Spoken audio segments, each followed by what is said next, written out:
First ఓడిఐలో India dominating performance. అయితే match కంటే ముందు ప్లేయింగ్ 11లో కొన్ని మార్పులు చూసాం విచ్ వర్ సర్ప్రైజింగ్. ఇద్దరు డెబ్యూటెంట్స్, దాంట్లో ఒక debutant Harshit Rana massive performance. He becomes the first Indian cricketer all 3 ఫార్మాట్స్లో డెబ్యూ చేస్తూ 3 వికెట్లు తీసుకోవటం. ఇదే కాదు, ఇంకా నోటిసబుల్ పర్ఫార్మెన్సెస్ ఉండిని. With the ball Ravinder Jadeja, with the bat Axar Patel, Shubman Gill and Shreyas Iyer 160 strike రేట్తో. ఇది పక్కన పెట్టండి, చాలా ఇంపార్టెంట్ న్యూస్ చెప్పబోతున్నా. అదేంటంటే Pat Cummins, Australian captain, is ruled out of champions trophy.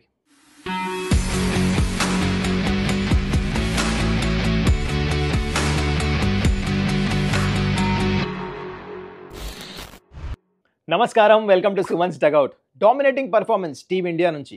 T20లో young Indian team అయితే చేశారు ఇంగ్లాండ్తో, ఈ సీనియర్ సైడ్ కూడా అదే వేలో వెళ్తున్నారు. డామినేటింగ్ పర్ఫార్మెన్స్ ఫస్ట్ ఓడిఐలో. అయితే మ్యాచ్ గురించి మాట్లాడే ముందు మీకు ఒక చాలా ఇంపార్టెంట్ ఇన్ఫర్మేషన్ ఇవ్వాలి. అదేంటంటే ఛాంపియన్స్ ట్రోఫీ రాబోతుంది.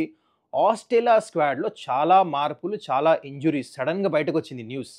ఇది మీతో షేర్ చేయాల్సిందే.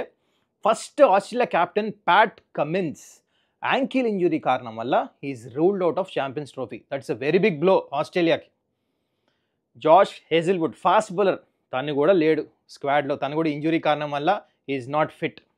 క్యామరన్ గ్రీన్ ఆల్రౌండర్, తను కూడా లేడు.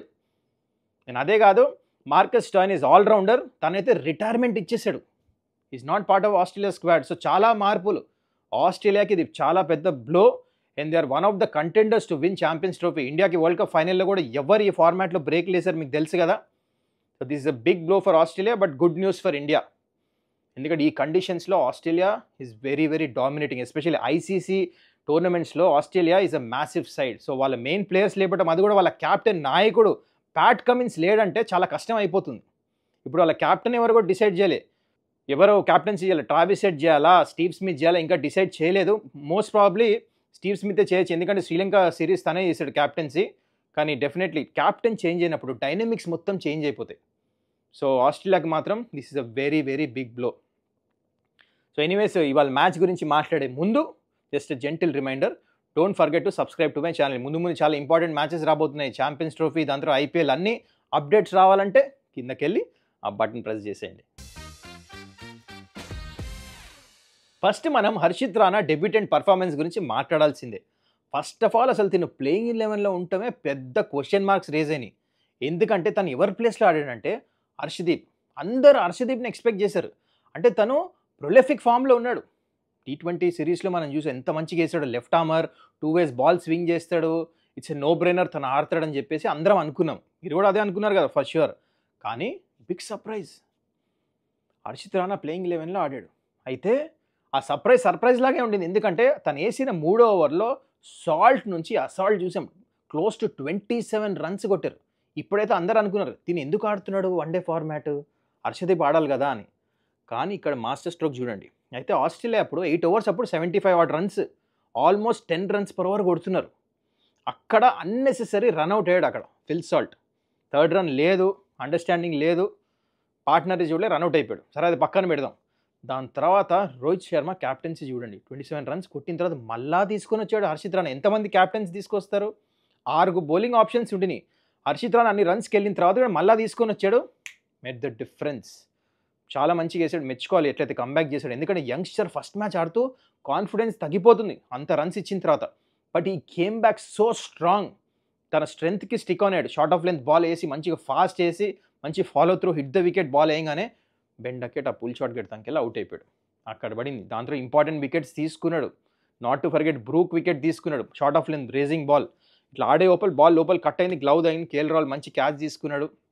అండ్ ఇందాక కూడా యాక్చువల్లీ ఆ బెన్ డకెట్ క్యాచ్ గురించి చెప్పాలి, మర్చిపోయాను. యశస్వి జైస్వాల్ సూపర్ క్యాచ్ తీసుకున్నాడు. ఆ ఫస్ట్ వికెట్ హర్షిత్ రాణా వెనకాల వైపు పరిగెడుతూ.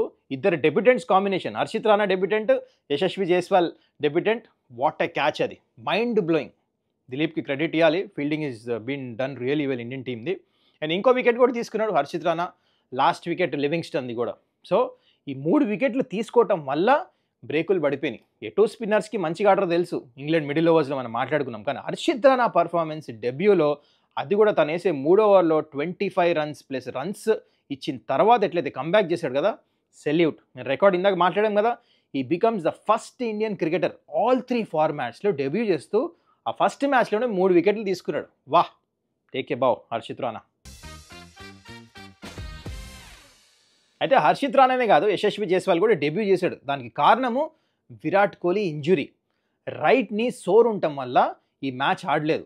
ఎన్నిసార్లు చూస్తాం మనం విరాట్ కోహ్లీ మ్యాచ్లు ఇట్లా ఆడిపోతాం ఇంజురీ కారణం వల్ల, చాలా రేర్గా చూస్తాం మనం. సో అన్ఫార్చునేట్లీ ఆ రైట్ నీ సోర్ ఉండటం వల్ల మ్యాచ్ కంటే ముందు బ్యాండేజ్ కూడా వేసుకొని ఉన్నాడు.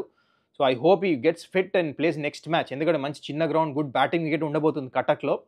అయితే unfortunately Virat Kohli miss out and Yashasvi జైస్వాల్కి ఆపర్చునిటీ దొరికింది, which he actually didn't make use of it. And difficult conditions ఉండినాయి అక్కడ.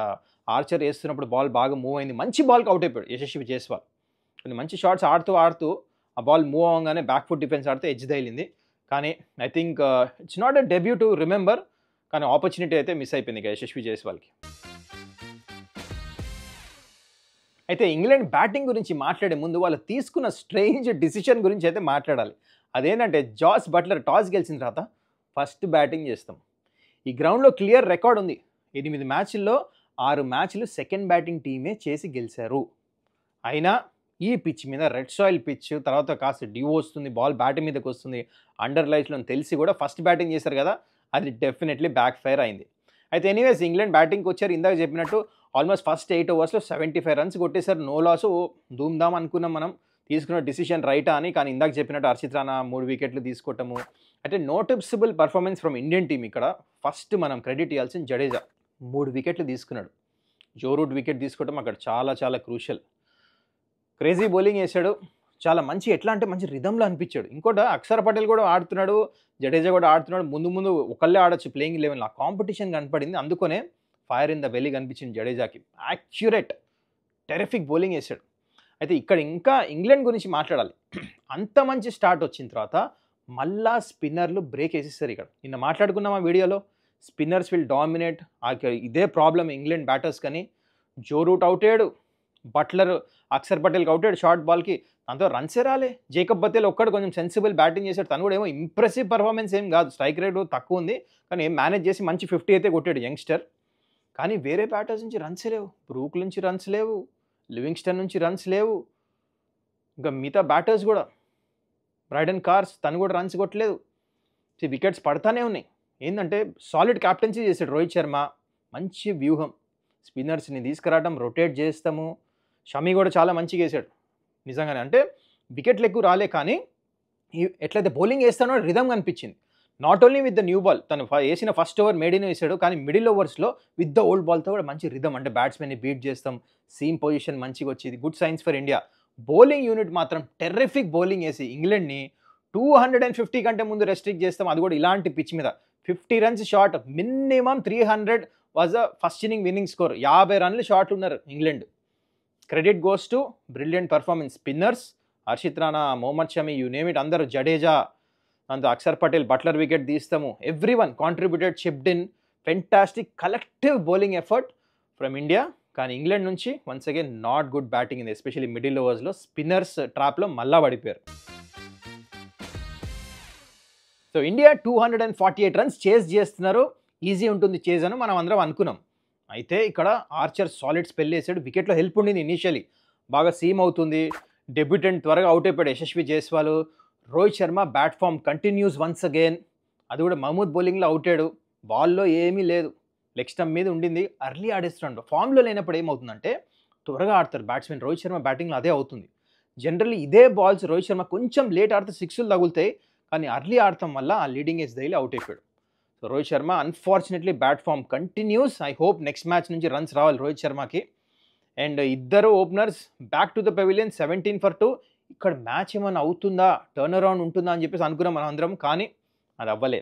Thanks to Shreyas Iyer. ఇక special mention, Shreyas Iyer domestic ఆడుతూ 4 మ్యాచ్ల్లో సయ్యద్ ముస్తాక్ అలీ కాదు, ఇన్ఫాక్ట్ విజయ్ హజారే ట్రోఫీలో 4 మ్యాచ్ల్లో 300 రన్స్ కొట్టాడు. మ్యాసివ్ ఫామ్లో ఉన్నాడు, మంచి బ్రిలియంట్ ఫామ్లో. అది కనపడింది. రాగానే కౌంటర్ అటాకింగ్ నాక్ ఆడాడు, అంటే గిల్ మీద ప్రెషర్ మొత్తం పోయింది. టపా టపా కవర్ డ్రైవ్లు, పుల్లులు, బౌలర్ పూజెస్ కట్స్, 160 స్ట్రైక్ రేట్తో ఆడాడు. నాట్ రాంగ్ 59 రన్స్ ఎంతో కొట్టాడు, కానీ that was the turn around. Man of the match Shubman Gill వచ్చిందేమో, కానీ యాక్చువల్లీ మ్యాచ్ టర్న్ చేసింది వచ్చి అక్కడ ప్రెషర్ తీసేసింది డెఫినెట్లీ ఇక్కడ శ్రేయస్ అయ్యర్ ఫెంటాస్టిక్ నాక్, తను అవుటాడు. అయితే ఇక్కడ చూడండి లెఫ్ట్ రైట్ కాంబినేషన్ చాలా ఇంట్రెస్టింగ్. జనరల్లీ కేఎల్ రాహుల్ బ్యాటింగ్కి చాలామంది ఆర్గ్యూ చేయొచ్చు ఈ పాయింట్, కేఎల్ రాహుల్ని ఎందుకు పంపిలే, ఇది బైలాటరల్ సిరీస్ కదా. కానీ India knows how to win matches ఈ ఫార్మాట్స్లో. వైట్ బాల్ క్రికెట్లో చూడండి ప్రొయాక్టివ్ క్రికెట్ ఆడుతున్నారు. అవతల పక్క లెగ్ స్పిన్నర్ ఆదిల్ రషీద్ వేస్తున్నాడు, లివింగ్స్టన్ ఉన్నాడు లెగ్ స్పిన్నర్, జేకబ్ పటేల్ కూడా లెఫ్ట్ ఆన్ స్పిన్నర్. అందుకనే అక్షర్ పటేల్ని పంపించారు. అక్షర్ పటేల్ రాగానే ఏం చేశాడంటే అటాక్ చేశాడు. తను కూడా 110 స్ట్రైక్ రేట్తో 50 పూర్తి చేశాడు. చాలా మంచి బ్యాటింగ్ చేశాడు బాపు. అయితే చూడండి ఏం చేశాడంటే ఇట్లా బ్యాటింగ్ చేస్తాం వల్ల గిల్ మీద అసలు ప్రెషర్ రాలే.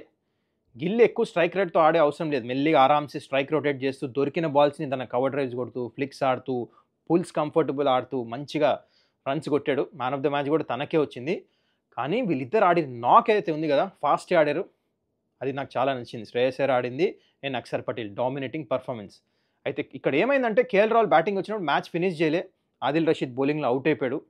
బాల్ కాస్త టర్న్ అవుతుంది ఎందుకంటే డ్యూ ఎక్కువ రాలే గ్రౌండ్లో. So Adil Rashid was helpful. కానీ ఇక్కడ మీకు చాలా ఇంపార్టెంట్ పాయింట్ చెప్పాలి ఏంటంటే England plans, what are they doing? Brendon McCullum white ball coach మాత్రం అస్సలు డిసిషన్స్ అయితే తీసుకున్నారు కదా, అబ్సల్యూట్లీ నీకు ఇట్లా వర్డ్స్ రావట్లేదు. స్కూల్ బాయ్స్ మిస్టేక్స్ చేస్తున్నారు వాళ్ళు. T20 సిరీస్ నుంచి చూస్తున్నాం. ఒక్క స్పిన్నర్తో ఆడతాం ఏంటి, టర్నింగ్ పిచ్ ఇక్కడ అయితే ఆదిల్ రషీద్ అసలు ఇంకో స్పిన్నరే లేడు వాళ్ళ స్క్వాడ్లో. Bowlers who can batsmen who can బౌల్ని ఆడిపిస్తే లివింగ్స్టన్ వచ్చి వికెట్లు తీస్తాడా? మనం ఎంత మంచిగా ఆడతాం స్పిన్ మన బ్యాటర్స్. జేకబ్ బెత్తల్ వికెట్స్ తీస్తాడా? జో రూట్ వికెట్లు తీస్తాడా? What are they doing? ఇవాళ ఇంకొక స్పిన్నర్ ఎక్స్ట్రా ఉంటే డెఫినెట్లీ మ్యాచ్ క్లోజ్ అయ్యేది. ఎందుకంటే బాల్ టర్న్ అయింది స్లైట్లీ. కానీ ఇంగ్లాండ్ ఫర్ స్ట్రేంజ్ రీజన్స్ ఇంకొక స్పిన్నర్ అసలు 15లోనే లేడు, అసలు ఆడిపిస్తాం 11లో.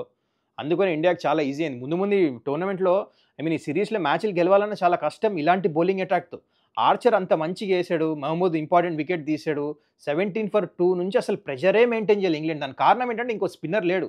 అంటే కండిషన్స్ ప్రకారం బౌలర్స్ లేరు వాళ్ళకి. మ్యాచ్ ఏమన్నా సౌత్ ఆఫ్రికాలో న్యూజిలాండ్లో ఆడుతున్నామా, ఫాస్ట్ ప్లేయర్స్ పెట్టుకొని ఆడతాంకి. Strange tactics from England. India dominate చేశారు. ఇంకా 12 ఓవర్లు ఉండగా మ్యాచ్ గెలిచిపోయారు. అయితే ఇక్కడ I want you to comment below, కిందకి వెళ్ళి అసలు first of all India playing 11 మీకు నచ్చిందా? ఏదో హర్షిత్ రాణా ఆడిపిస్తాం ఈ పర్ఫార్మ్డ్, కానీ are you okay with this change? India గెలిచినప్పుడు కూడా మనం you have to look into this changes. Gambhir అయితే చేంజెస్ చేశారు. ఇంకోటి ఈ లెఫ్ట్ రైట్ కాంబినేషన్ అయితే పంపించారు. అక్షర్ పటేల్ వచ్చి డామినేట్ చేసి బ్యాటింగ్ చేస్తాము, కేఎల్ రాహుల్ రావాల్సిందా లేకపోతే అక్షర్ పటేల్ వస్తాం కరెక్టా? అండ్ ఇంప్రెసివ్ పర్ఫార్మెన్స్ అన్నిటికంటే ఏది అనిపించింది మ్యాచ్లో మీకు? శ్రేయస్ అయ్యర్ ఆడిన నాకా, శుభ్మన్ గిల్ ఆడిన నాకా, లేకపోతే జడేజా 3 వికెట్లు తీసాడు? అన్నిటికంటే ఇంప్రెసివ్ ఏం అనిపించింది ఈ మ్యాచ్లో? కింద కమెంట్ అయితే చేయండి. I will looking each and every comment, నేను థరోలీ చూస్తున్నా. ఇట్స్ బీన్ గ్రేట్ మీరు కమెంట్స్ ఎట్లయితే చేస్తున్నారో. And that's it for today. మళ్ళీ మనం నెక్స్ట్ మ్యాచ్ ప్రివ్యూలో కలుద్దాం. Till then see yeah.